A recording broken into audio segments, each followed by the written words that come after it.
নমস্কার, আমি পৃথিকা দেবনাথ, বিনা ওয়ালস চ্যানেলে সবাইকে গুড ইভিনিং।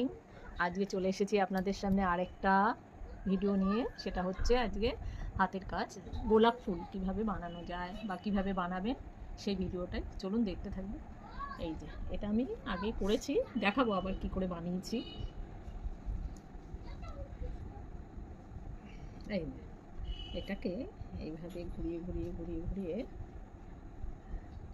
গোলাপ ফুল অনেকভাবেই করা যায়। আমি এই ভিডিওটা এরকম দেখাচ্ছি, নেক্সট ভিডিওতে আরেক রকম দেখাবো। এই যে ঘুরিয়ে ঘুরিয়ে এটাকে এবার এই যে এটা কত বড় গোলাপ হয়ে গেছে, এটাকে সেলাই করতে হবে। এগুলোকে পুরো সেলাই করে নিতে হবে। এই যে কত সুন্দর, ইচ্ছা করলে এটা এই যে খোপাতেও লাগাতে পারবেন একটা ক্লিপে, কাটা ক্লিপ দিয়ে, বা খোপায় এই যে গোড়ায় সাইডে সাইড ক্লিপ দিয়ে, বা স্টিক বানিয়ে এই যে ফ্লাওয়ার ভাজে রাখতে পারবেন।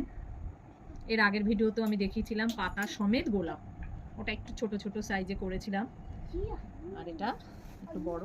তো চলুন দেখা যাক কিভাবে আমি বানিয়েছি। প্রথমে এই যে যেহেতু লাল গোলাপ করবো তাই লাল ফুল, এই যে লাল উল নিলাম। তো প্রথমে এই যে একটা এইবার আঙ্গুলে এটা পেঁচিয়ে নিতে হবে।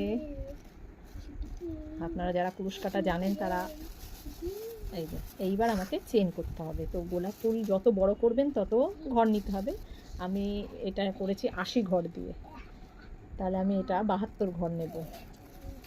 তাহলে একটা চেন হলো, দুটো, তিনটে, চারটে, এরকম গুনে 5, 6, 7, 8, 9, 10, 11, 12, 13, 14, এরকম গুনে গুনে 15, এরকম করে চেনটা করে যেতে হবে 80 ঘর বা 72।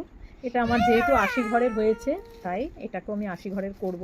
আসলে এই ফুলটা আমার এক দিদি চেয়েছে আর কি, ওর জন্য বানানো হচ্ছে। দুটো গোলাপ আর 4টে সানফ্লাওয়ার আমি বানাবো। সানফ্লাওয়ারটাও দেখাবো, আপনাদের সঙ্গে শেয়ার করব। এখন যেহেতু গোলাপ করছি তাহলে আমাকে 15টা ঘর হলো এরকম 80টা ঘর করতে হবে। তাহলে ঠিক আছে আমি বানাই। এই যে এখানে 80 ঘরের চেন হয়ে গেল, দেখুন কতটা লম্বা হয়েছে। এইবার এটাকে কি করা যায়, 8খানা ঘর গুনে নিতে হবে। তাহলে 1, 2, 3, 4, 5, 6, 7, 8, এই 8 নম্বর ঘরে আমাকে